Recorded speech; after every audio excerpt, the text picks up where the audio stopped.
you're screwing up. Like you're not doing the work that I've set. If we don't give them everything that we can, we failed. I can't expect people to do that if I'm not willing to do it myself. And I probably waited too long because it was one of those, as soon as I let him go, everybody's like, oh, thank God. Hey everybody, I'm Brian Hogbin. This is the Brick House Podcast. I'm super excited to have Justine and Peter Woolcott today. Welcome to the show, guys. Thanks for having us on. Thanks for having us. You got it. The Woolcott team. So you know what? A lot of people probably see the signs, see the billboards, and that 35 years in business. Mm-hmm. Almost 35 years, right? Just shy of 35 years? 33. 33 years in the business, award-winning, number 7 team in Canada, I think, right now, or under top 10. With Remax, number 7 in Canada. That's massive, guys. Mm-hmm. You know what? And you never know, because and proud partner with Mission 35. Got to put in that subtle exactly. There too, guys. Very proud. But you guys have an amazing culture. You guys have an amazing team, and you guys are so humble as well too. So I'm grateful to get to know you guys a little bit more. So let's start out at the beginning. I didn't wake up one day and think I was going to be a mortgage broker. I don't think many people wake up and think, I'm going to be a realtor when I grow up. But you guys having the family, with your parents being super successful, how did you get into real estate? And I don't think it was a straight line. No, not for either of us. Now, you said 33 years. That's as long as I've been alive. So it wasn't, let's just get that clear. It wasn't us that started it. Yeah, but my whole life, I said the opposite. Like, there's no way I'm getting into real estate. My parents do that. That is so cliche, following your parents' footsteps.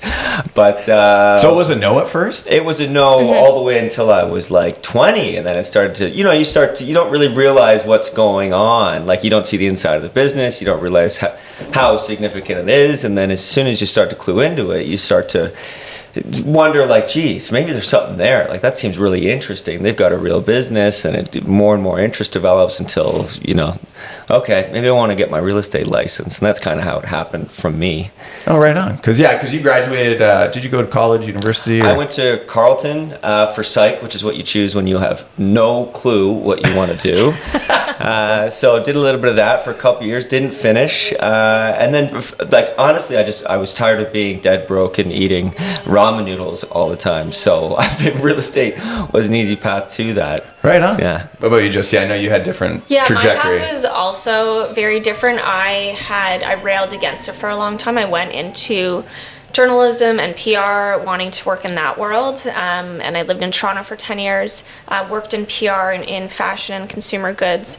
And about 8 years ago, my dad called and asked if I could help with some of the systems and marketing, just they were going through a transition. So I came in temporarily, I thought, to work on a rebrand and systemize everything.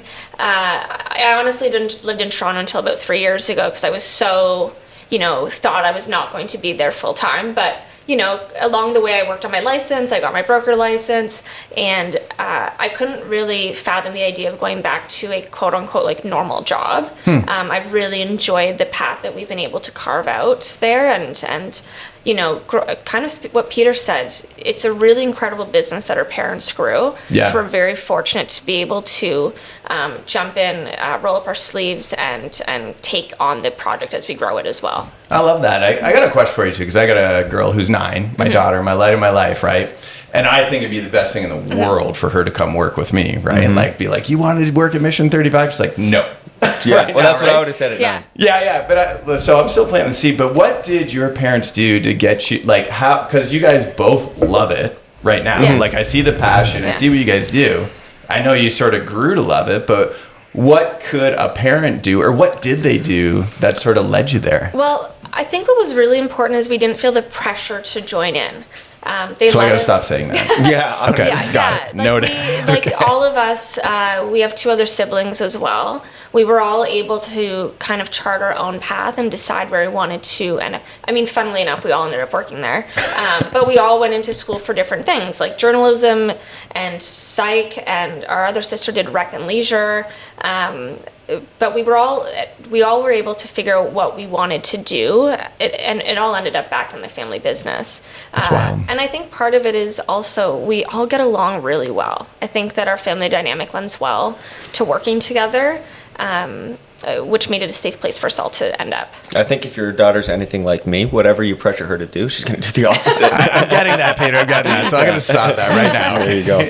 So, but no, that's great. The no pressure, it was kind of, and you guys do bring a totally different dynamic to the team. So I want to ask too, like, super grateful to work with you guys, but I don't see conflict, right? You guys don't. How do you handle conflict whenever it does come up? Just out of curiosity. We hide it very well. Is there a rule of thumb, like, or is there something that you guys do? Because, or what sort of like a value that you guys have to make sure? Because I've worked with family, don't work with family anymore. How do you guys maintain a good working relationship then? There honestly isn't very much conflict, and when it comes up between you and I, Justine will come to my office and she will talk it out, and then that's that. Usually it's because I've done something wrong and amends need to be made. It's very rarely the other way around. So that system, there's no hard rule or practice or principle in place that we need to follow. So it seems to be okay so far. But I mean, it goes to one of the values on the team, which is transparency and honesty. So, one of the things that we talk about, and it goes with conflict within the team as well, because it happens, there's 45 people. Yeah. If there's something going on, it's really important to talk about it instead of, festering in your office alone, being like, I can't believe Peter did that, right? It's way more, it's way healthier. Again. It's way healthier to like name it, move on, and figure out how to move past it. Right. But again, we really don't have that much conflict. We sit down, we talk about the goals for the year, and we chart that course together when we're planning out the year and working together. I think it's awesome. I love the term. I always try to remind myself too, when emotion's high, intelligence is low. You guys don't seem to run really high or really low at any time, which keeps it steady, which makes communication easy. Yeah, not very emotional, not super intelligent. So good. Yeah, I mean, I will say, like, I can get emotional, but I will wait until I've cooled down before I'll have a conversation. Because I know it's not it's the same thing, like, you're talking with a client. Yeah. And you're looking at your phone and you're like, you never call a client when you're upset, right? So I let it myself think about it, and I'll often write something down, and then I'll be like, okay, I'm ready to talk about it now. Another thing that really helps in any dynamic like that, we have a coach, and I'm sure we'll talk about coaches in a minute, but we follow the coach's direction like to a T. And when you have a coach that knows more than you, and you follow that leadership, you get in alignment with where you guys are setting out to go and what direction that you're headed. And when you have a clear direction that you're both on board with, that comes with a set of principles that are unwavering. So it tends to keep your behavior within those principles, and that limits conflict. So when your visions align like that, it's much easier to do things that are in line with where you want to go, and you don't have spats, you don't have problems. You're doing things that are aligned with your values and your principles, if that makes sense. It totally does, because we talk about that a lot in our businesses too. And I used to think values were something you just you went to a conference, you wrote it down on a piece of Bristol board, and then you came back and said, yay, we did our values. Yes. Right? But like I've really learned over the years that because when you have people abiding by the same values, decisions become easier to make. They just become automatic. It's not a gray area. It's not like a judgment call. It's just, no, when that happens, this happens. We do this because it's a principle, and it's not something that you can change. Yeah. You know what? I'm gonna go to something here, because I had my values called in one time when it came down. I'm sure this happened to you, maybe not. When you have someone on the team that's not in alignment with the values, and they are a big revenue producer, right? I think it's a very tough thing, especially with new realtors, mortgage brokers, commission-based people in general. I mean, when they're building teams, you see a number, which is a big piece of revenue, but then you also see an asshole. What do you guys do in that situation?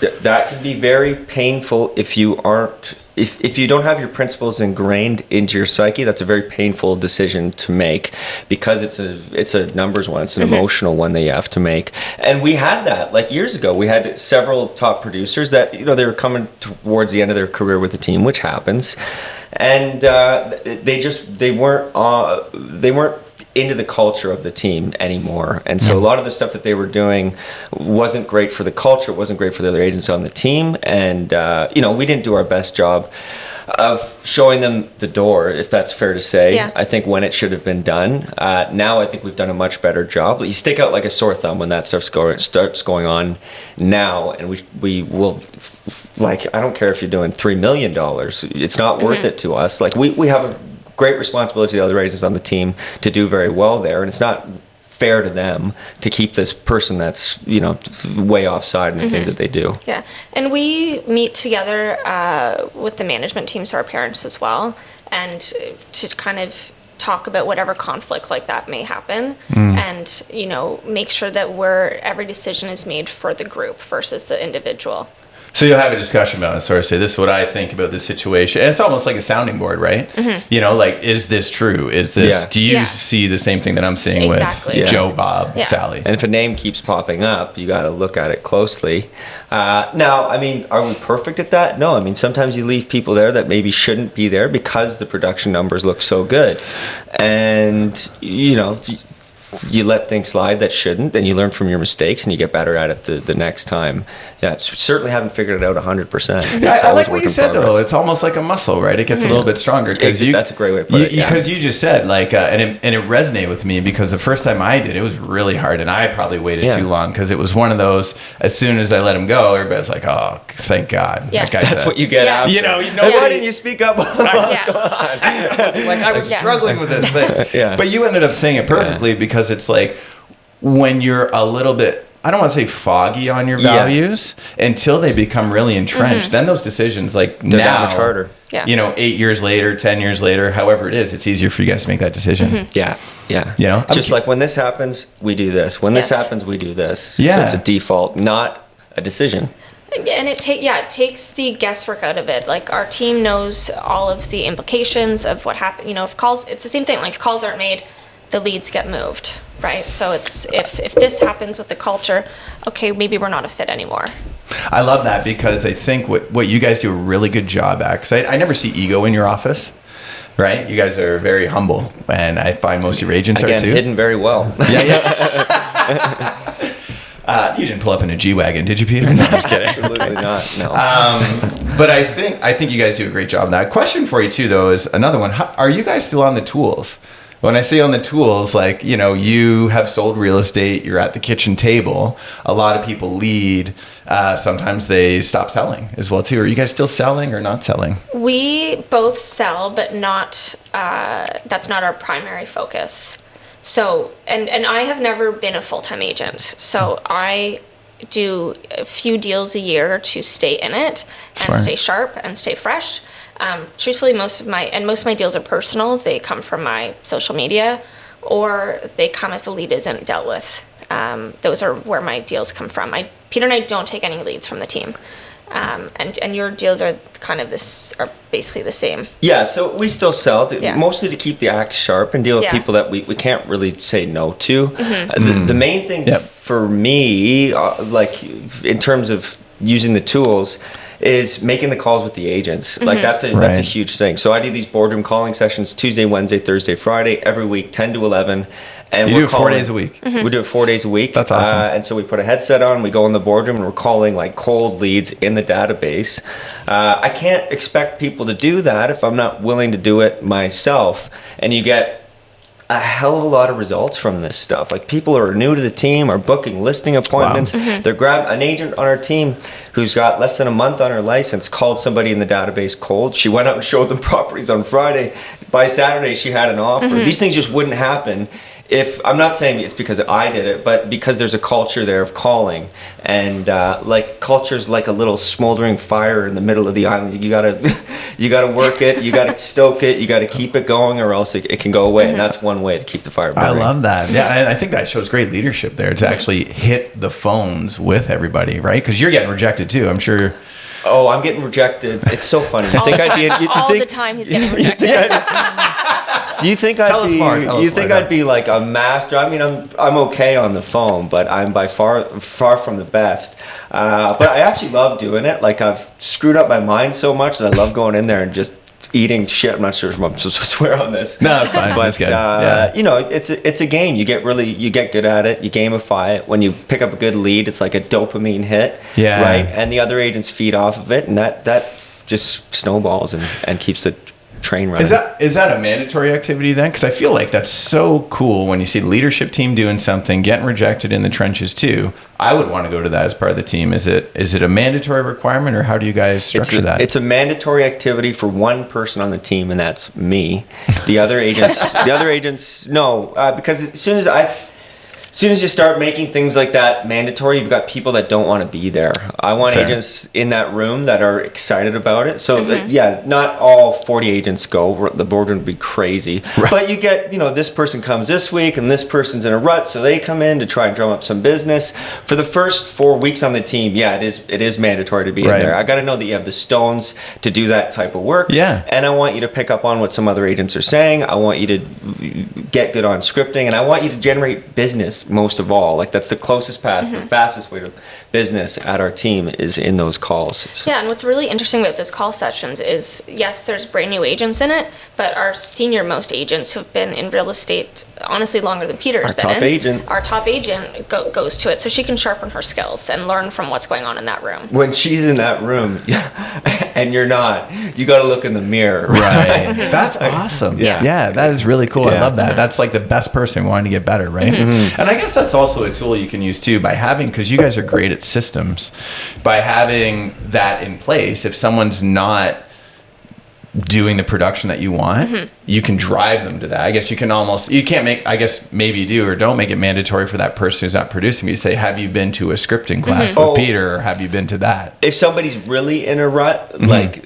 they're at the decision point in their business, we will probably put a plan in place that has a part of that. Like you have to come to these sessions, or I'm going to assume that you no longer want to work on the team because whatever you're doing hasn't worked for you the last 3, 4, 6 months. I know that this works. Like I know this works. I've got examples of it left, right, and center. You can't ignore it. So this is the path to fix your business. If you're not willing to do this, then you and I should no longer be in business because it's not fulfilling either of our needs. You know, I love that because that's like, I think a lot of people always, like I'm a people pleaser myself. I always want to please everybody, right? It's a blessing and a curse. Yeah. But I think sometimes people in leadership positions don't want to give the hard information because it can become like emotional, or I don't want to tell Peter he's no good, but you guys have a system for that But now. I think we owe it to them as well. That's a right? great. I think we really owe it to the agents that work on our team to guide them to success. We can't push them to be motivated, but we can give them all of the tools that they can use to be successful. Yeah. And I think it's something that Peter and my dad and myself and my mom all take very seriously. Like these are people's lives that we are helping. So if we don't give them everything that we can, we failed. It's your whole identity. Right? It's our whole, if you flunk out of real estate, like it's your identity. We can't live with that. We bring you on. You got a mortgage. You got a family. You got that stuff. Like if I don't have that conversation with you, I'm just screwing you over. Yeah. I am just leading you astray and allowing you to fail. That just doesn't sit. You know, right it's with really us. you're putting them first over your own needs, right? Like really what it comes down to is like you're putting them first. A lot of people see, salespeople, leadership as sort of selfish beings, but when you take that and strip that away, it's really all about them. Yeah. Right? Yeah. Make sure that they're successful. Oh, I love that. Guys, I'm going to jump ahead here too. Is like thinking about, okay, so I've known you for a little while, Peter. Yeah. And you run your ass off. Literally. You run marathons all the time. Yeah. I don't even know if you remember. I was out for a hike with my daughter one time, and you ran by with 3 other guys. I'm like, yeah. Oh my God. Peter's, it's like Forrest Gump. He's always running. Yeah. I'm like Forrest Gump in a lot of ways. Yeah. I love it. And Justine, you're always in the gym too. You guys have a fanatical interest in health. You guys are fit. Your parents are Drew and Jane, super fit. I've done spin classes with you guys. Where does that come from? Just out of curiosity, how does that come? We grew up watching both of our parents be very physical. Like I remember my dad training for marathons at a really young age. Like he did his first marathon, I think, when we were 3 or 4. Oh, wow. So I remember our mom driving to, this is before cell phones, driving on the Hamilton Bridge to bring him electrolytes and sustenance to finish off his marathon training. Do you remember that? Yeah. Yeah. So wow. we grew up in it, and then when our parents were building the business, they both went to the Y at 6 a.m. In Waterdown every morning to get their workout in, so that they could have it done before the beginning of the day. Because in real estate, you don't know what's happening after 5 o'clock. True. And I mean, for me, that's how I have designed my life now. Is I'm up at 5, I'm at the gym, or I'm walking on my walking pad, so that I can be in the office at 8, and I have that quiet time before. You and I were talking about this a couple weeks ago. Yeah. So I have that quiet time before work to let my mind settle before the craziness of 9 to 5 hits. Yeah. Right? And you do most of your stuff. Early morning, around the same Peter's up time. earlier Oh than yeah, I you am. run 2 in the morning. Yeah. That's funny. That's what it is for you, eh? For Yeah. me, it's just straight midlife crisis. That's why.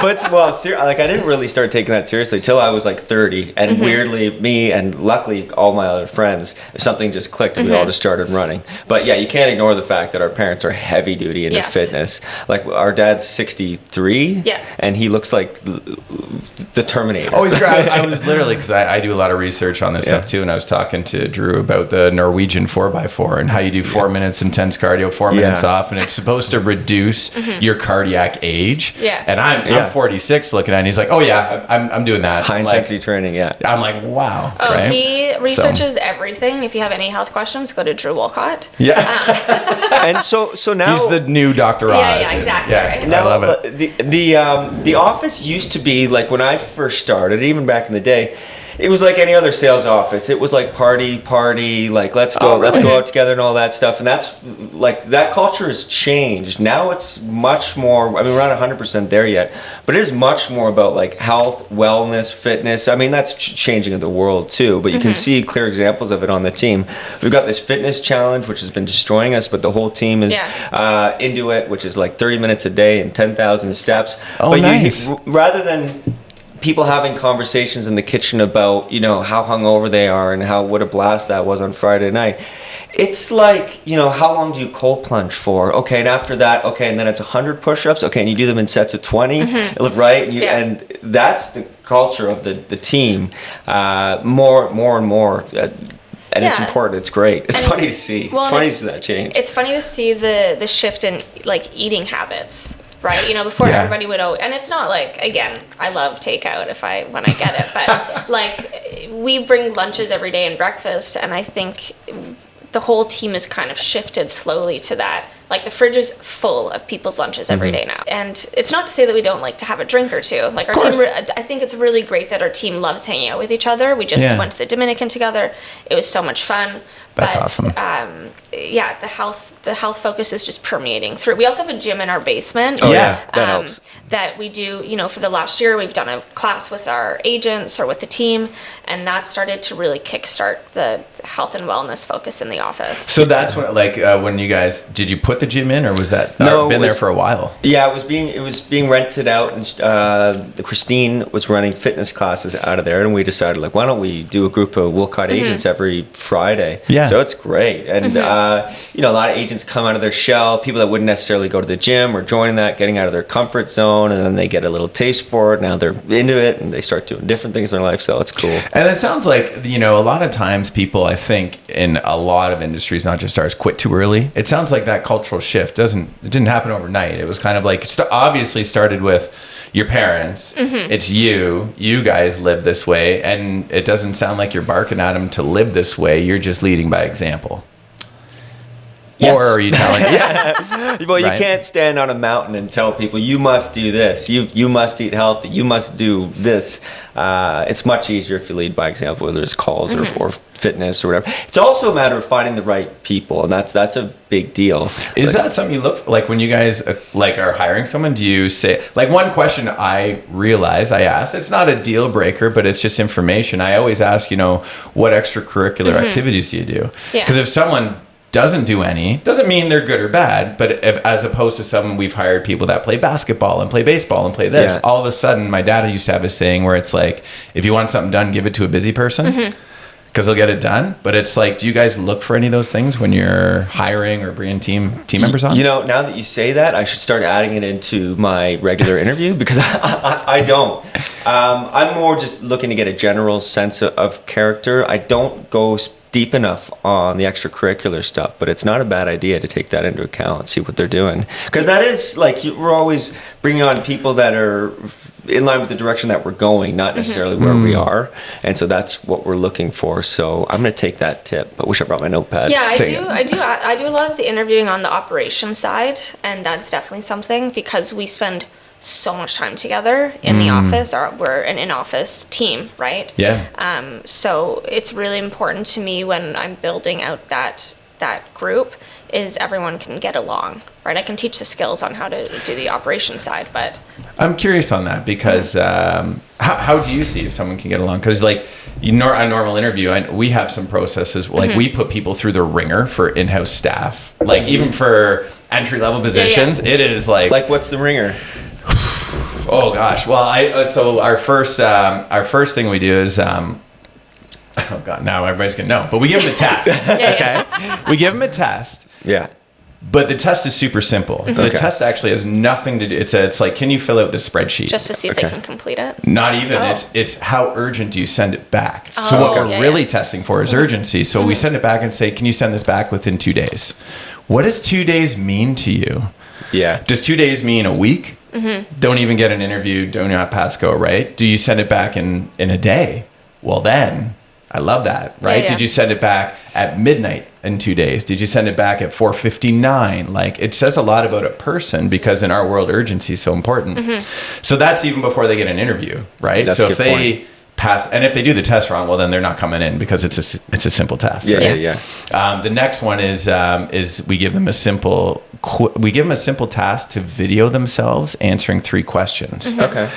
With very limited information, because we like to know, are you going to give the task back to me, and I'm going to have to further explain it, and back and forth? Like, how much ping pong are we going to have to play before we get a task done? Those are a couple of things. I'm curious as to what you guys do for it to see. Great. On the agent side, that would be a little tricky, but I'm sure on the staff side. Yeah, on the staff side, again, it's really thinking about fit. So I do all my first interviews over Zoom, and it's 15 minutes. Okay. Just to see if I can get along with the person. Again, they're mostly entry level roles that if someone is smart enough, and we can teach them the job. Yep. Right, it's not rocket science.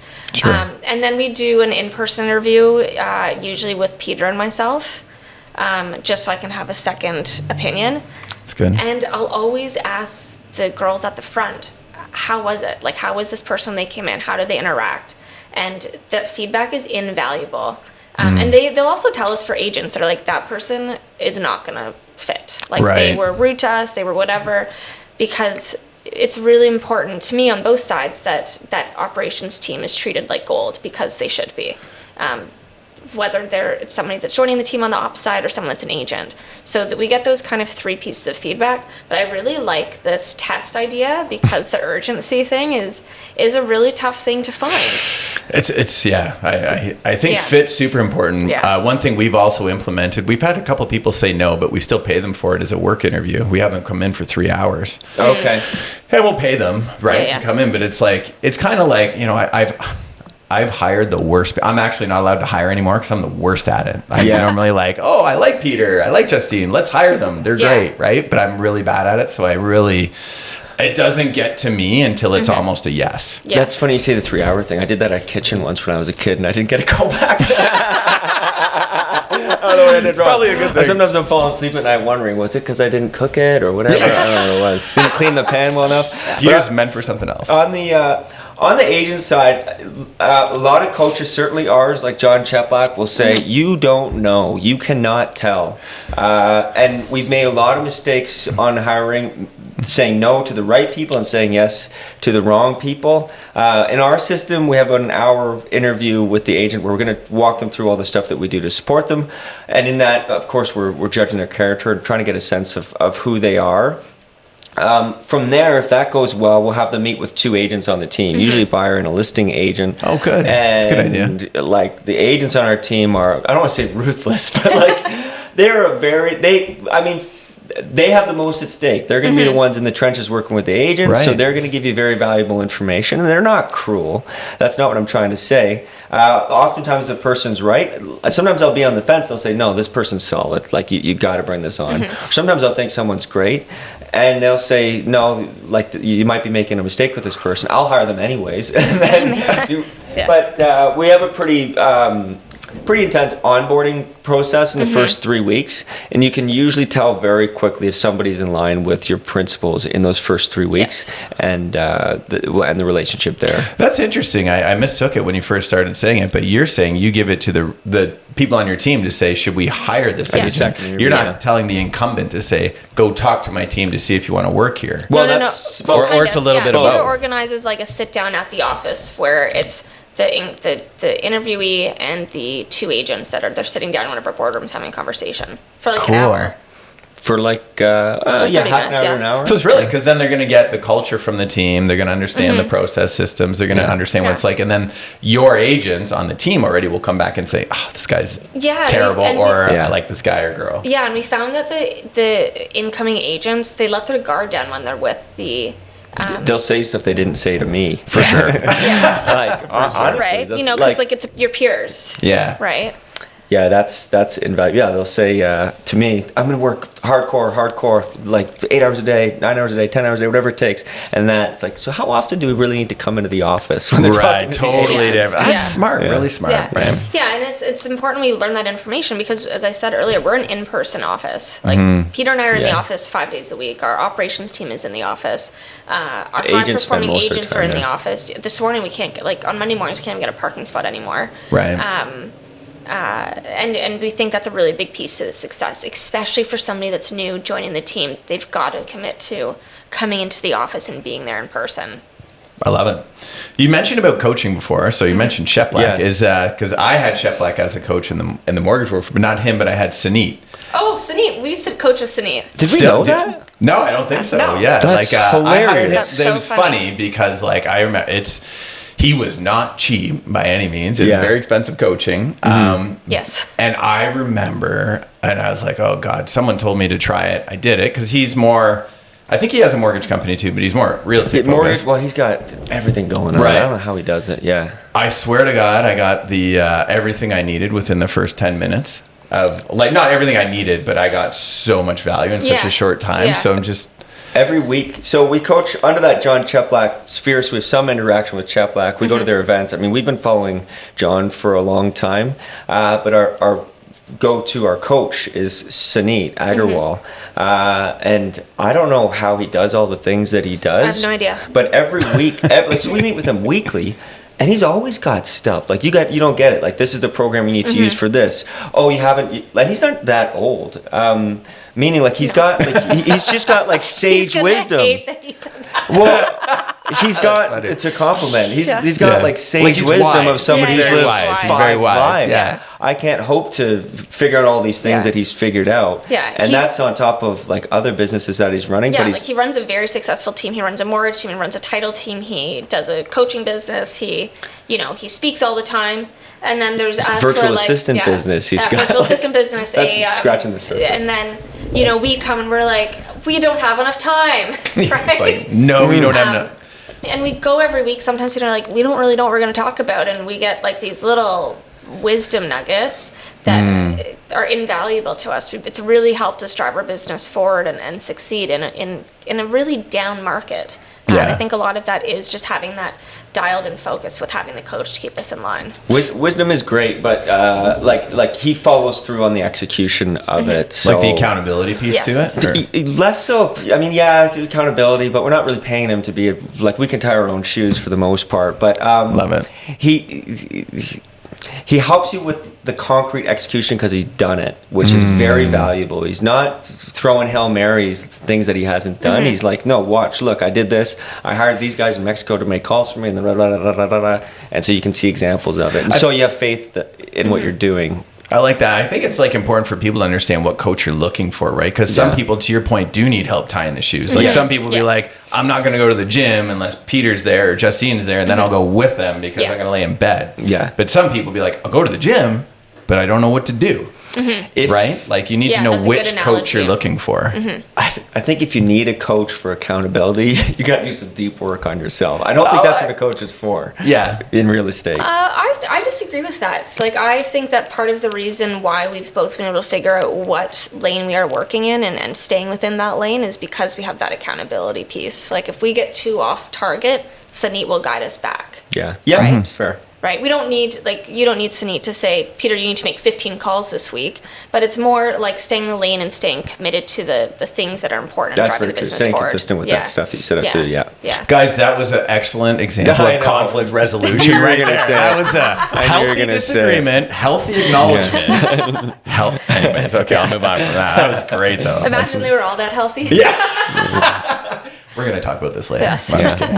I don't want to get too much in the real estate market, but, we're in 2026 when we're doing this right now.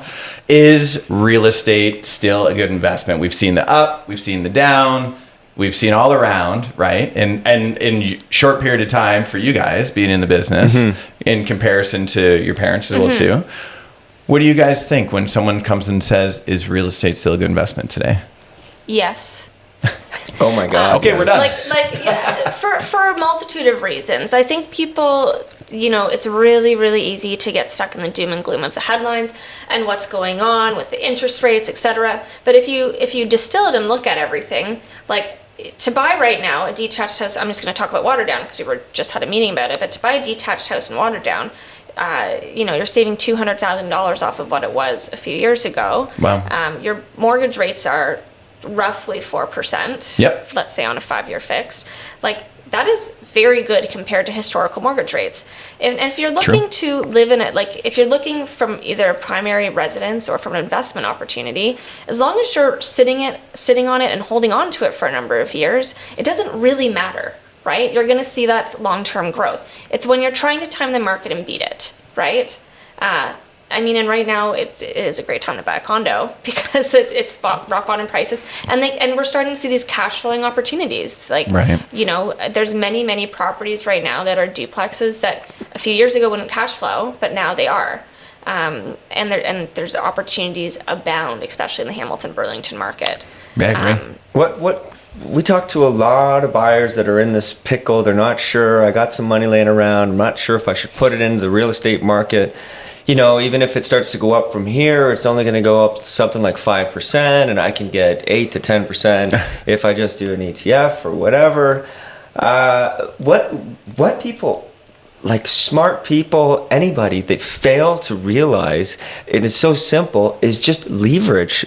Like, nobody talks about it. You can't compare real estate investment to the stock market, because in the stock market, you want to put 100K in there, you got to put 100K in there. Okay. Correct. You want to put 100K in the real estate market, you got to put 20K in there, 20% down. But you're still realizing the return on 100,000, but you only had to put 20% down. That's like the apples to apples comparison that people don't seem to do when we're talking to them. When you see things online, when you're going through Instagram Reels or on YouTube, and they're making those comparisons, leverage is so seldom a term used in those discussions. True. That it just boggles my mind, especially in a market like this, like in those hot markets. You always want to do the opposite of what people are doing. So in 2021, everyone was buy. It's going up, buy. And now, sell. I said that wrong. Sell. I was not. Yes. Sell. Because the prices are going up, just sell. You're going to make tons of money. And now the rhetoric is like, the rhetoric should be buy. Right. Because everybody's doing the opposite. Like, everybody is selling because the market's terrible. Right.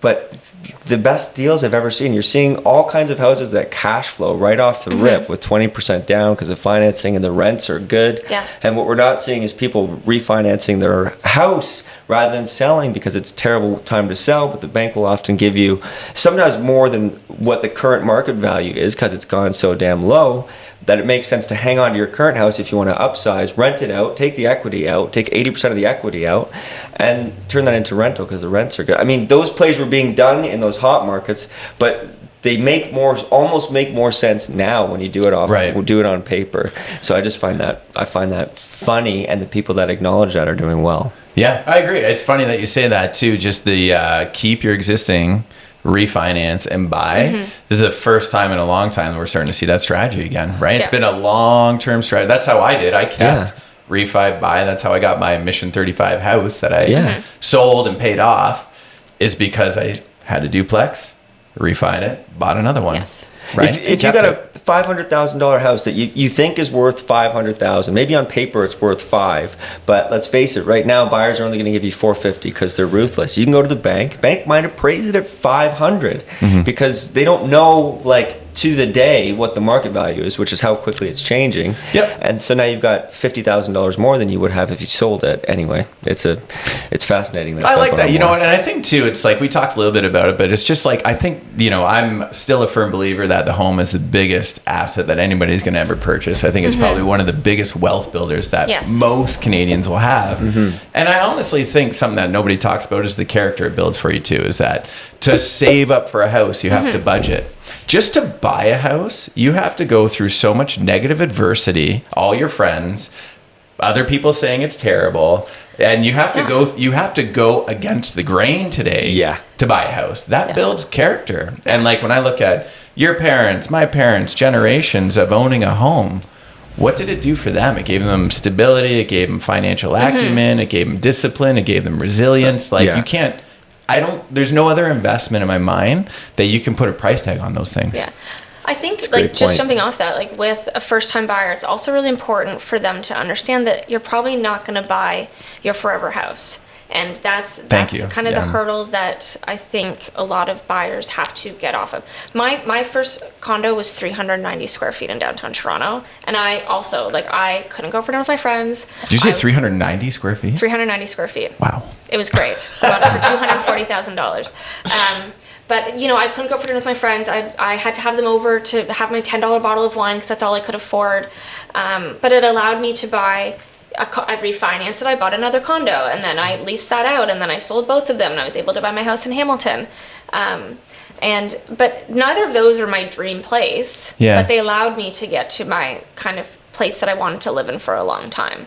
And that's, I think, that what buyers need to learn is your first house might be a 2-bedroom, and you're going to live in it for 4 years, and then you can refinance it, lease it out. It's not forever, right? It's not forever. Yeah, I think there's a lot of pressure. You know, I talk to a lot of kids at Mohawk College, right? And they have a lot of pressure to achieve the pinnacle of what they're supposed to immediately. Yeah. And it's like, it just, that's so much stress to put on yourself, number one, right? And I love your point too, starting out. I remember my first house was a duplex. I couldn't afford drapes. I put up vapor barrier, like, because I couldn't afford drapes. Yeah. Vapor barrier? Yeah, my dad put up vapor. Good thing Dexter wasn't a thing there. It would have been like really sketchy looking, right? 100% So look like a serial killer. But Totally, that's all I can afford. There's so many interesting ways that people can get into home ownership. Like, a duplex is a great opportunity to help make things manageable.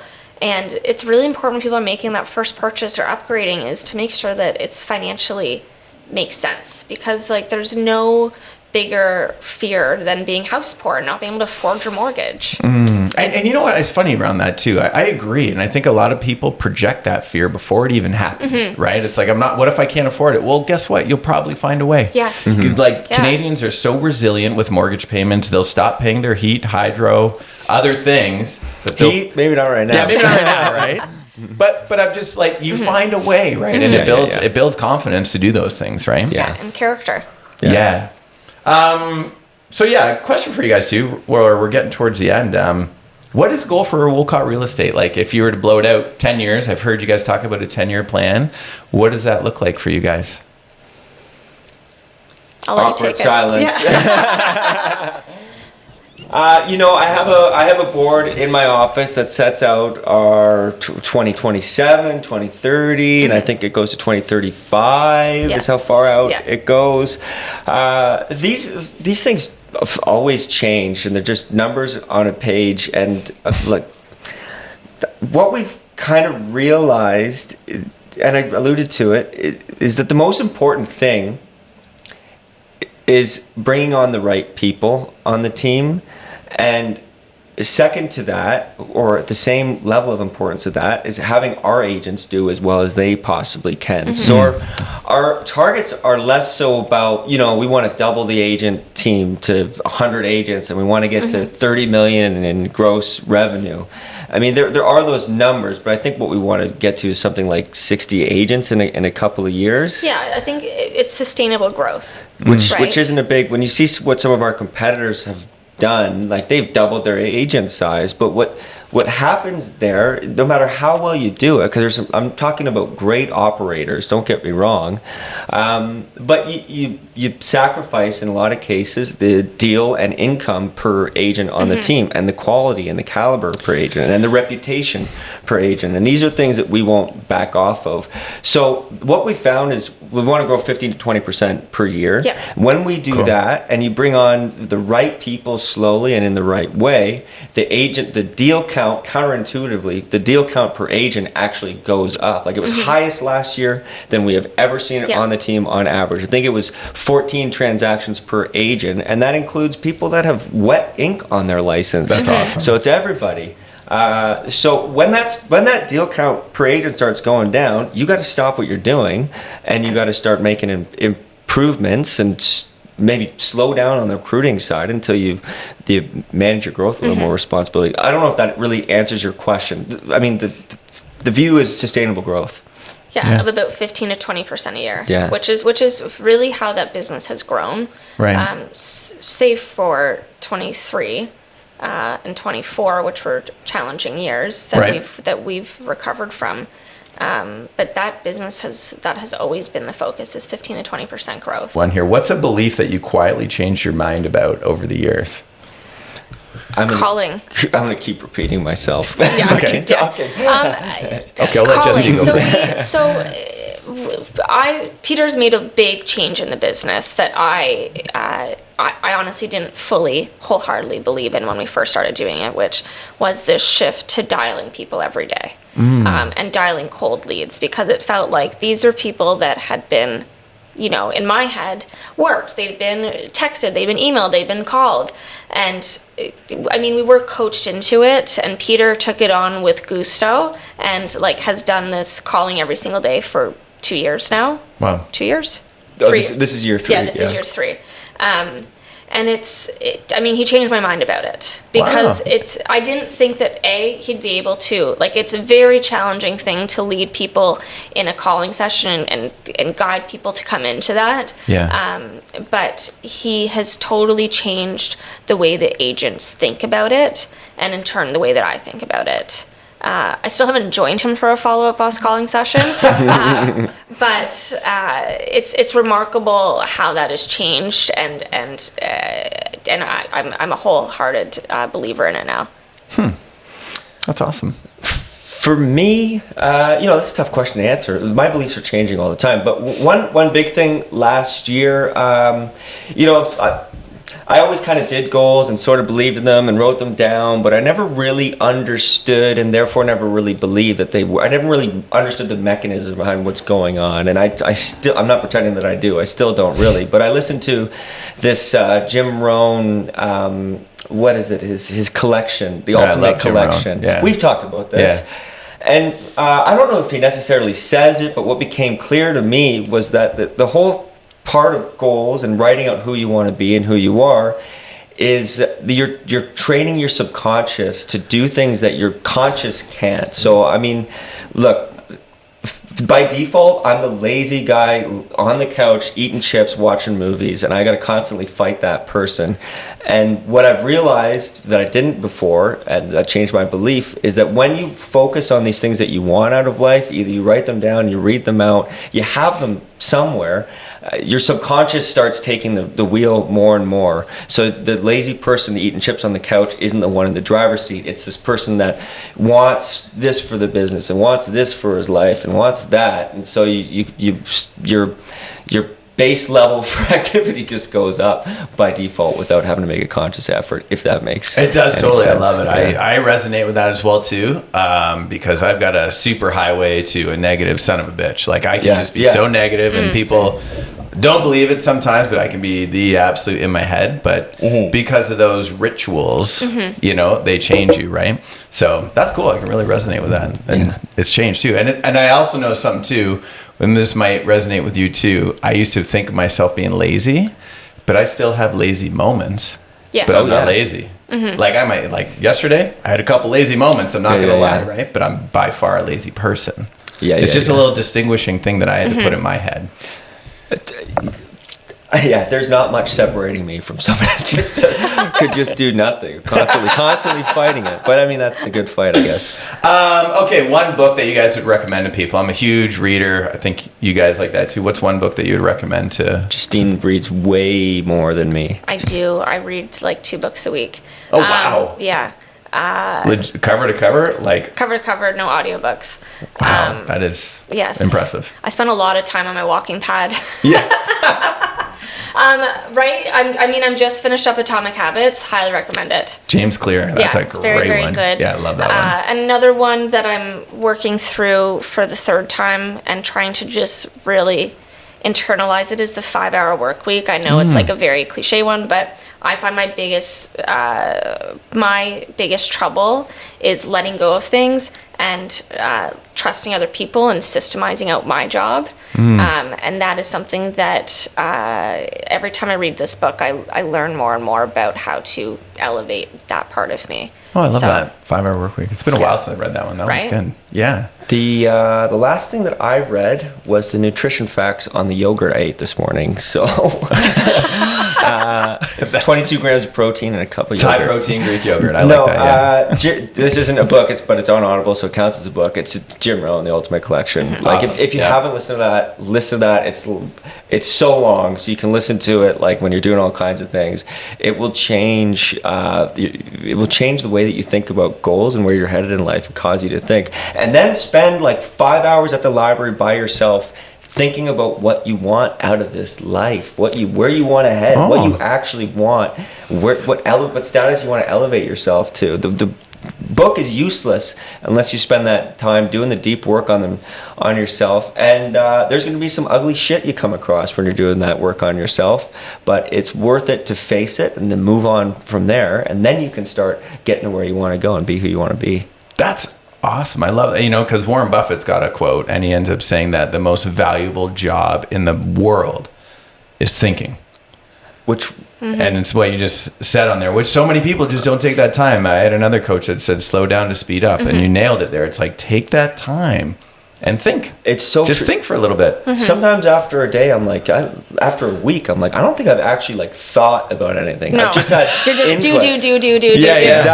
Or just input. Like I watch YouTube in the shower, which is kind of weird. Okay, you just gave me a crazy visual right now. I'm just trying to show you, like, I have constant, like, when I'm cooking dinner, there's, like, my phone's playing to YouTube. Like, it is constant input. So what you said is just all that much more true. Anytime you can get to yourself to just actually think about how you feel about stuff and what you want, people just don't think about it. They're on Instagram Reels or TikTok or whatever. The scroll. Or what you do to numb yourself. Yes. Like, and I do it too. Yeah. But, you sacrifice working it out. You sacrifice working stuff out in your brain when you're constantly just taking stuff in. Just curious, what is where do you do that, or how do you do that 2-3 hours whenever you do it? Where do you do it? Well, for me, the easiest, I've just stopped listening to anything when I'm running, and so I'll go on like 3-hour-long runs with no music, and you start working it out around hour 5 minutes, and like it's really quiet. But you have 3 hours just to think straight, no input, no nothing. Wow. That's that for me. And then the rest is just constant. Yeah. No, thanks for that. Because you know what? Like, I like the podcast music when I've been running, and I just got into running. But that is like... I used to as well. Because your serotonin, everything's flowing at that time when you're working out. Like, your chemicals are all firing in the right direction for you to work it out during that time. Yeah, I do mine on walk. Like, I do outdoor walks a lot, and that's where I do my kind of thinking without any headphones or cell phone. Wow. Yeah. Unless it's really cold out, I'll put headphones on.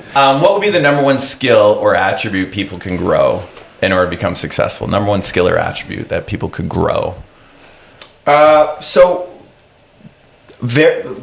For me, very simple. How can you do one thing consistently every single day? And I'm not going to talk about habits or anything like that. A huge change for me came from the coach, John Cheplack. We weren't, long story short, things weren't going great in the business. I, to be honest, wasn't taking things 100% seriously. I wasn't 100% committed. And John saw that. He's no dummy, and he's pretty hardcore. And he sat me down in front of some other coaches and Justine and my dad, and he said, like, you're screwing up. Like, you're not doing the work that I've said. I can't coach you. Like, we were going to fire him, and he's like, you can fire me all you want. No coach can be able to help you because I don't have any game tape for you. Wow. And then to get to my point, he gave me 3 very simple things. He said, this will fix everything. All you have to do is recruiting calls from 9 to 10 every morning, call with your agents in the boardroom for an hour every morning, and then go in the database and work on leads for another hour. Do those 3 things. I don't care if you go home and play with your dog every afternoon, but you do that stuff every single day and you will dig yourself out of a hole. Now, I did that every single day, and I still do. Now, not that that's the one thing that turned the needle on the business or anything, but for me, it had a dramatic impact on how I perform, my confidence, the numbers are improved. It's certainly in some part due to that. We see it time and time again. When an agent can just focus on doing one thing consistently, regardless of the result, so many times the result's not going to come, especially in real estate or mortgages, whatever, the result's not going to come. But it does. And those are the people who win out. When we interview team leaders that have built a big business, they've just done one thing consistently, regardless of what the result is. It's kind of insane, and you're going to feel like you're banging your bloody head against the wall, but eventually things start to come, and it multiplies and compounds. And the great thing about it is while you're getting the great results that come, you've developed this hardened, calloused mind that can do hard shit no matter what. Yeah. So that's my thing. That sounds to me a lot like discipline, like a lot like with the right things, like doing those things. Just focused work. I was going to say, consistency. Like it's the most important thing with anyone that's starting in any business. It's so easy to get excited about all the new things that you're doing, and as if you're not calendarizing or doing it, we talked about podcasts, right? Yeah. Like if you don't set up a game plan for success and then stick to that game plan, you're not able to complete it. Right. And it's, one thing that I tell or connect with all of our agents about is getting their calendar dialed in and just putting it in the calendar, because it's so much easier to stay on track if you've committed to doing the thing. And like I spend my Sunday and I organize my calendar. I put in, gym, lunch. Mornings, no one's allowed to talk to me so that I can focus on the marketing things. Like Tuesday to Friday, no one's talking to me so I can work on marketing.